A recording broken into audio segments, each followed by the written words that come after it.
আসসালামু আলাইকুম। Trading chart মুকুল চ্যানেলে আপনাকে স্বাগতম। আজকে আপনাদের সঙ্গে হাই মোমেন্টাম একটি স্টক নিয়ে আলোচনা করব। আর আজকে যে স্টকটি নিয়ে আলোচনা করব সেটি হচ্ছে মুন্নু ফেব্রিক্স। মুন্নু ফেব্রিক্সে নিয়ে আমরা আলোচনা করি। আমরা এই স্টকটাকে কেন বেছে নিলাম আর এর এন্ট্রি এক্সিট পয়েন্টটা আমরা দেখে নেব। এইটা একটি আপ ট্রেন্ডিং শেয়ার। দেখেন হাই, লো, হায়ার হাই।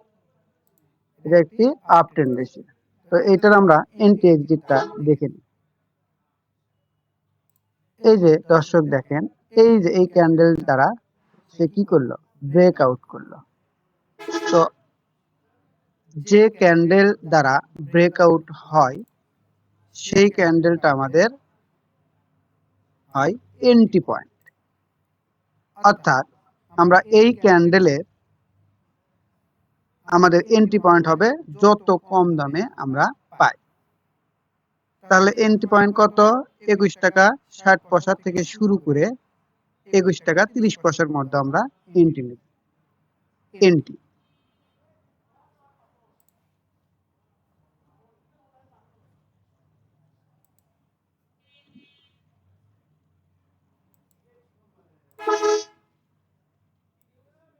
Entry candle.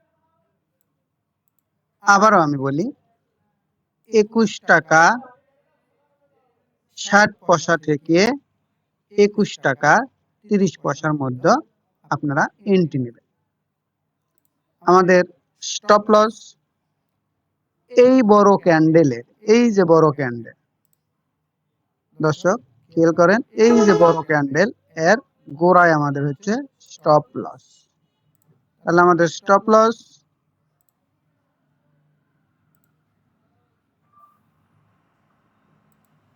20 টাকা 90 পয়সা।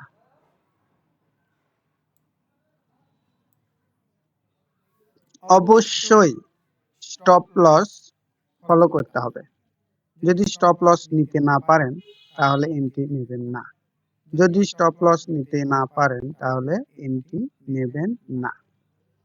কারণ মার্কেট কন্ডিশন এখন অনেক অনেক খারাপ। আমাদের টার্গেট 23 টাকা 80 পয়সা।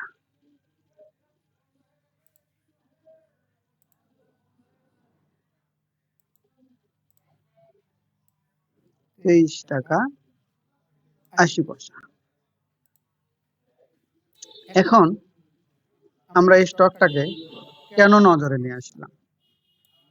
আমি আবারও রেপ আপ করে দিচ্ছি কেন এই স্টকটাকে নজরে নিয়ে আসলাম। দেখেন,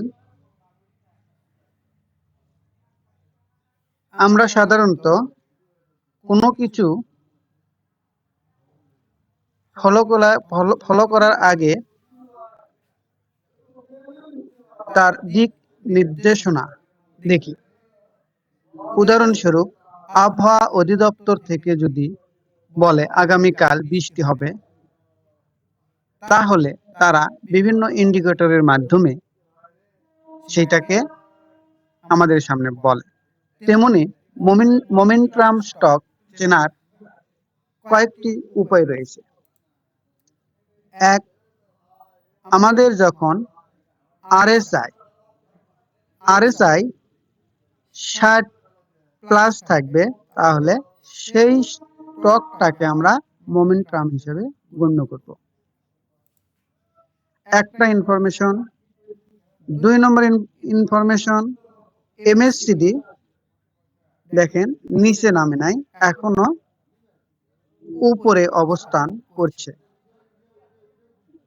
এমএসসিডি দুইটা কনফার্ম পেলাম। 3 নম্বর, আমাদের জনপ্রিয় ইন্ডিকেটর ইএমএ ক্রস লাইন 10-21 এখনো 10 উপরে এই স্টকটা অবস্থান করছে। তাহলে আমরা কয়টা দিয়ে কনফার্ম হইলাম? RSI দিয়ে হলাম, MACD দিয়ে হলাম, EMA ক্রস 10-20 দিয়ে হলাম। এখন তারপরেও যদি স্টকটা এই 20 টাকা 90 পয়সার নিচে নেমে যায়, তাহলে এই স্টক থেকে বের হয়ে যেতে হবে, না হলে আপনারা এন্ট্রি নেবেন না।